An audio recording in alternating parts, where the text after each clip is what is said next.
அனைவருக்கும் வணக்கம். நான் பிரபாகர், ஜோதிடர். ஓம் சிவாய நமக. சிவசக்தி திருச்சிற்றம்பலம். இன்று பிறந்த நாள் காணும் அனைவருக்கும் வாழ்த்துக்கள். அதேபோல் இன்று திரும்ப நாள் காணும் அனைவருக்கும் வாழ்த்துக்கள். இறைவனிடாரில் பரிபூர்ணமாக உங்களுக்கு கிடைக்கட்டும். உங்கள் மனம் எதை ஆசைப்படுகிறதோ அந்த ஆசை நிறைவேற்றும் என்று எம்பெருமான் சிவபெருமானிடம் அடியன் வேண்டிக் கொள்கிறேன். இப்போ நான் என்ன சொல்ல போகிறேன்னா, இந்த 27 நட்சத்திரங்களுக்கும் அதிதேவதையை சொல்கிறேன். நீங்கள் கற்றுக்கொண்டு பயன்பெறுங்க. இப்போ முதல் நட்சத்திரம் அஸ்வினி. அஸ்வினி நட்சத்திரத்துக்கு சரஸ்வதி, பரணிக்கு துர்காதேவி, கார்த்திகைக்கு முருகப்பெருமான்,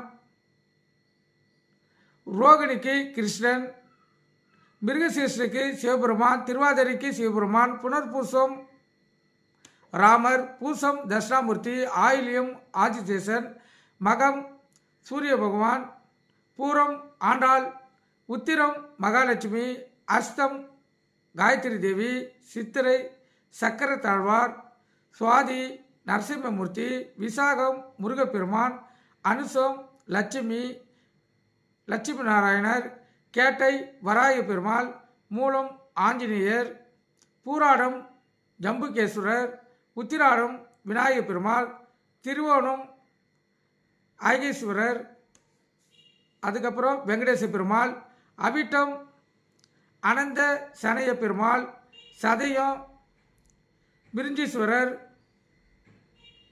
புரட்டாதி ஏகபாதர், உத்திராதி மகா ஈஸ்வரி, ரேவதி அரங்கநாதர்.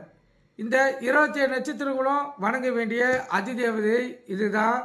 நாளை செவ்வாய்க்கிழமை, அதே போல் தை கிருத்திகை.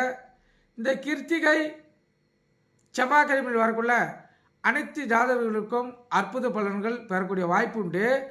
அந்த காலகட்டத்தில் நாளை அனைத்து ஜாதகர்களும் உங்களுடைய நட்சத்திரத்தை இயக்கினீங்கன்னா அற்புத பலன்கள் நீங்கள் பெற முடியும். ஏன்னா வாழ்க்கையில் எவ்வளோ பிரச்சனைகள் இருந்தாலும் துன்பங்கள் இருந்தாலும் நம்மளால் வாழ்க்கையில் வெற்றி பெற முடியலன்னா இறைவனை நம்பி தான் ஆகணும்.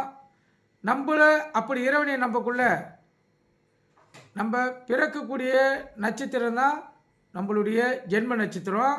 அந்த ஜென்ம நட்சத்திரத்தை இயக்கக்குள்ள நம்ம 100% வெற்றியை பெற முடியும். கருத்தில் கொள்ளுங்கள். அதனால் நாளை தவறாமல் முருகப்பெருமான் கோயிலுக்கோ இல்லை உங்களுக்கு பிடித்த எந்த கோயிலுக்கு வேணாலும் செல்லுங்கள். போய் உங்களுடைய இந்த அதிதேவியை இயக்குங்க. வாழ்க்கையில் வசந்த வீசி மகிழ்ச்சிகரமான வாழ்க்கை அமையக்கூடிய வாய்ப்பு உங்களுக்கு ஏற்படும். நீங்கள் கற்றுக்கொண்டு பயன்பெறுங்க. நன்றி, வணக்கம். வாழ்க வளமுடன்.